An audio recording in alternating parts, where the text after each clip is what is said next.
Nixon loved leaks that hurt his political enemies and feared leaks that might hurt him. A very good example of this is the leak of the Pentagon Papers in June 1971. Hello. General Haig, sir. Ready. Well, let's wait till then. Fine. Okay. Nothing else of interest in the world Yes, today? sir. Very significant, this goddamn New York Times expose of the most highly classified documents of the war.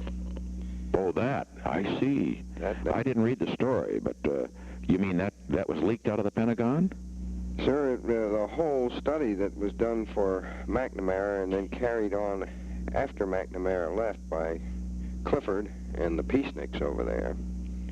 This is a devastating security breach. So, well, I'm sure it came from defense, and I'm sure it was stolen at the time of the turnover of the administration. Oh, it's 2 years old then. I'm sure it is, and they've been holding it for a juicy time, and I think they've thrown it out to affect Hatfield McGovern. That's my own estimate.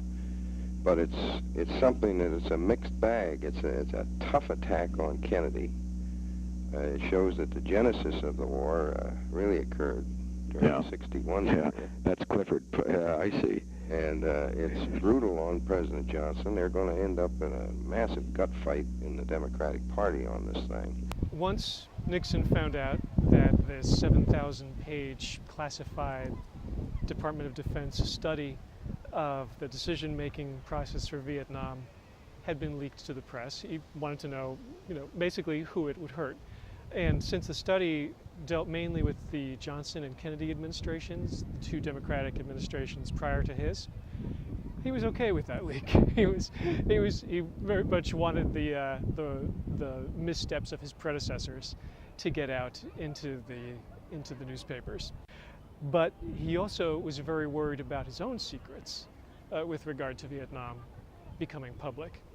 He was worried particularly about the secret bombing of Cambodia, which he initiated in 1969. It was an attempt to disrupt the communist supply routes, the Ho Chi Minh Trail, which ran through Laos and Cambodia. So he sent B-52 bombers in an attempt to interdict the supply routes. I ordered, and we carried out a series of strikes called the Minton strikes. Nobody knows it. On Cambodia, on the sanctuary, with B-52s. In his memoirs, in later years, he said that he needed to keep that secret for a variety of national security reasons. The Cambodian government in 1969 was officially neutral in the Vietnam War, and he felt that if he made public what he was bombing an area of their country, they would have to take a stand that they might otherwise not want to. But by the time the Pentagon Papers came out in 1971, there was a new government in Cambodia. It was no longer neutral, it was pro-American. And the only damage that the disclosure of the secret bombing of Cambodia could do would be to Nixon politically.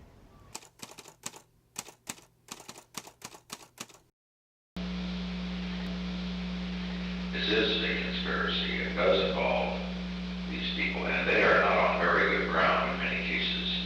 Also, we now have the opportunity really to leak out all these nasty stories that will kill these bastards. He had in mind a bunch of people who he thought were conspiring against him. Morton Halperin, Leslie Gell, Paul Warnke, all people who had worked in the Defense Department under Lyndon Johnson. And none of them were involved in leaking the president's secrets. Publicly, Nixon claimed that he had to set up this special investigations unit operating out of the White House to investigate leaks because he was not able to get the FBI or the Department of Justice to investigate them as aggressively as he wanted. That was his public reason. His real reason for setting up the Special Investigations Unit was that he wanted to engineer leaks of damaging information about anyone who either had leaked or who might leak a secret of his in the future. And so he talks on the tapes about wanting to try Daniel Ellsberg, the man who gave the Pentagon Papers to the New York Times. Nixon, you can actually hear the president say, I want to try him in the press. I want to destroy him in the papers. I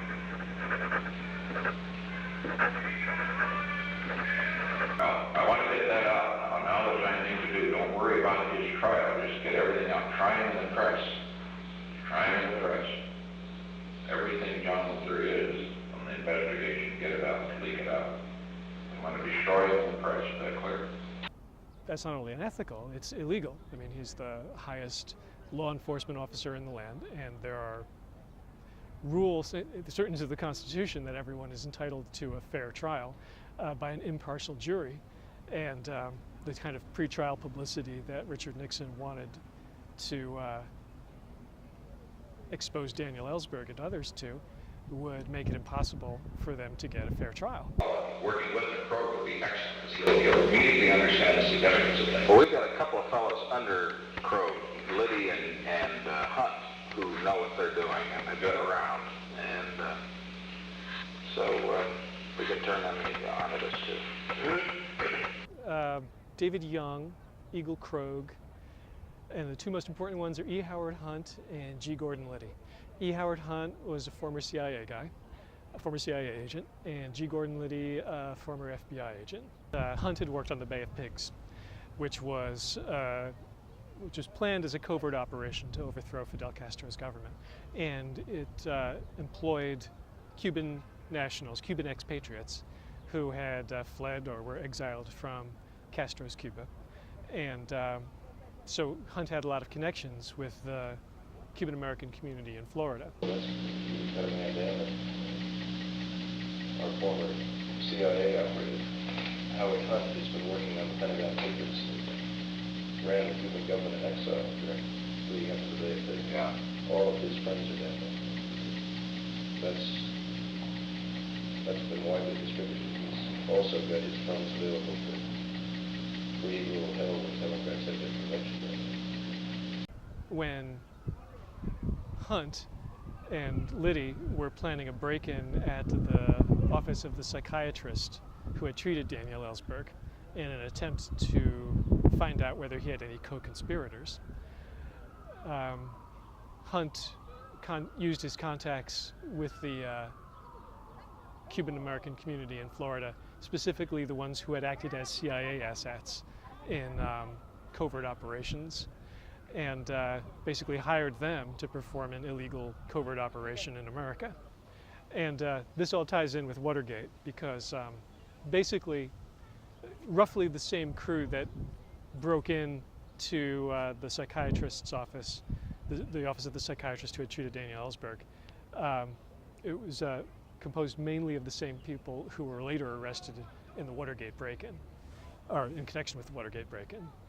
G. Gordon Liddy, E. Howard Hunt, and these CIA assets. It was kept secret until the trial until it was revealed in the trial of Daniel Ellsberg in 1973.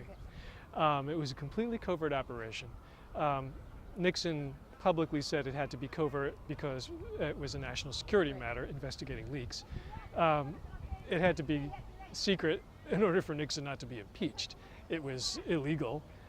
He did not have permission or authorization from Congress to set up an organization with secret police powers.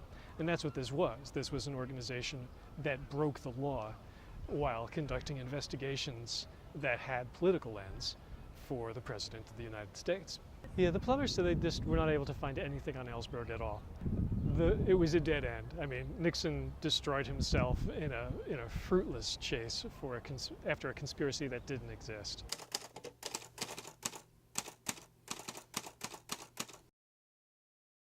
And so I say to you on this occasion, we leave proud of the people who have stood by us and worked for us and served this country. We want you to be proud of what you've done. We want you to continue to serve in government if that is your wish. Always give your best. Never get discouraged. Never be petty. Always remember Others may hate you, but those who hate you don't win unless you hate them.